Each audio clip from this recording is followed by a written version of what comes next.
बार दुर्वासा मुनि भगवान भोले बाबा के पास गए और वहां से प्रसादी की माला लाए और लाके जो है पहनाए उनको। तो बीच में ही इंद्र मिले तो इनने वो प्रसादी की माला इंद्र को दे दी और जब इंद्र को दी तो इंद्र ने वो माला उतार के अपने ऐरावत हाथी को पहना।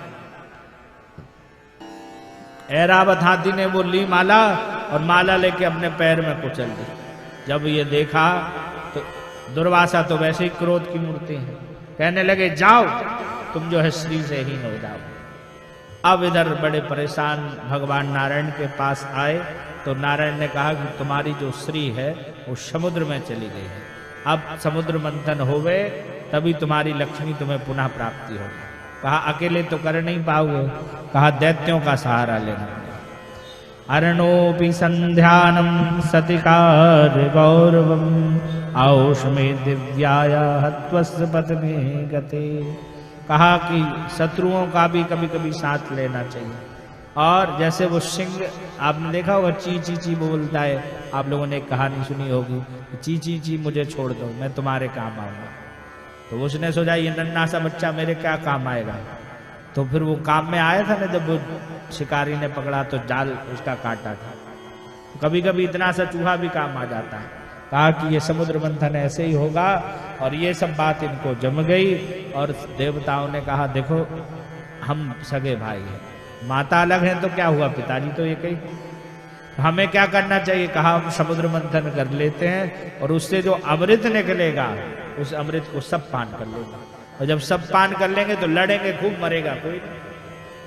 कहा कि वाह इस बात में तो दम है और सब तैयार हो गया कि हाँ समुद्र मंथन होना चाहिए। तब मदरांचल पर्वत बना और बासुकी नाग को ही मंत्री बनाए। भगवान ने सोचा कि क्या करें और वो मदरांचल बिना आधार के कैसे चले और देवताओं को लगाया। कहा अब देवताओं से बोले ए भैया देवताओं तुम लोग श्रेष्ठ कुल में जन्मे हो, तुम लोग मुख की ओर तुम ही लगना।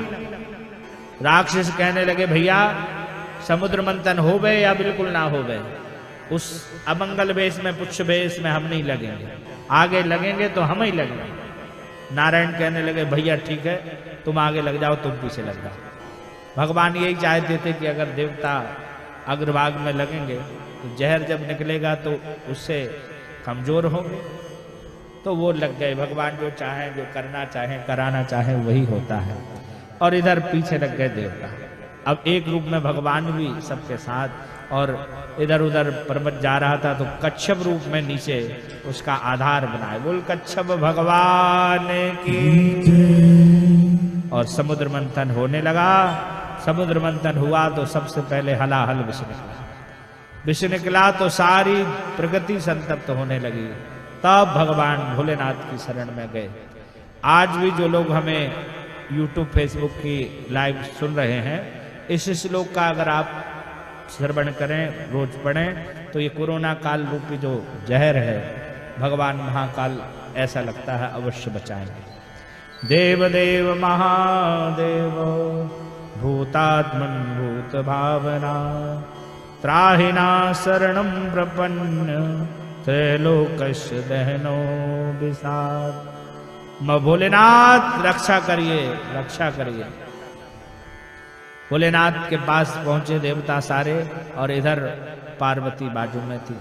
पार्वती से बोले कि ये जहर पिलाने की बात कर रहे हैं, आपकी क्या राय है। अब कौन ऐसी पत्नी होगी कि कह दो कि भाई जहर पी लो, लेकिन शिव के प्रभाव को जानती थी तो कहने लगी कि आपको जो अच्छा लगे जिसमें जगत का कल्याण हो वो आप कार्य करें। तब भोलेनाथ ने तथा करतली कृत्या व्यापुम हलाहलम विषा, ऐसे करतली करी और भगवान ने हलाहल विष का पान करने लगे। लेकिन सोचा अंदर तो राम जी हैं, क्या करें हृदय में। तो रा बोले तो मुख खुला और माँ बोले तो मुख बंद हो गया। कंठ में ही जहर धारण कर लिया। भगवान का नाम नीलकंठ पड़ गया।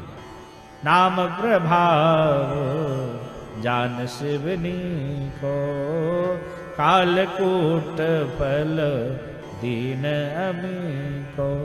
भगवान ने नाम के प्रभाव से हलाहल विष धारण करा है। और आगे फिर पुनः समुद्र मंथन हुआ उच्च श्रवा हाथी निकले, अप्सराएं निकली, पारिजात वृक्ष निकला, कौस्तुभ मणि निकली और 14 प्रकार के रत्न निकले। अब साक्षात चंद्रमा निकला, भोलेनाथ को दिया। और जब लक्ष्मी जी निकली तो सब आगे आगे आगे अहम ब्रह्म सब वरण करने के लिए तैयार। लोगों ने कहा भैया सब लाइन से बैठ जाओ, लक्ष्मी जी को दे दो एक माला, जिसको चाहे उसको वरण करें। सबसे पहले लक्ष्मी जी कहीं तो दुर्वासा जी बैठे थे, सोचा कि बहुत तपस्वी हैं सब हैं, लेकिन क्रोध पे विजय नहीं पाए। ऐसे करके बहुत सारे दोष लगाते हुए गई और भोलेनाथ को देखा, कहा बेश बड़ा मंगल। नारायण के पास पहुंची तो कहा एक कमी तो इनमें भी है। कहा क्या?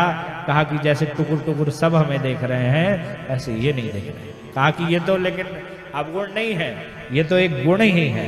और आखिरकार नारायण को लक्ष्मी जी ने माला डाल दी। ध्यान रखना, लक्ष्मी के पति नारायण है, वही रहेंगे। आप लक्ष्मी पति बनने की कोशिश ना करो, लक्ष्मी के बेटे बनकर रहो। बेटे बन के रहोगे तो आनंद रहेगा। लक्ष्मी पति बनोगे, लक्ष्मी का वाहन क्या है? उल्लू। लक्ष्मी अगर नारायण के साथ आएगी तो ही सारे गर्भित होगी, और उल्लू के साथ आएगी तो कब तुम्हें उल्लू बना के चले जाएगी पता ही नहीं पड़ेगा।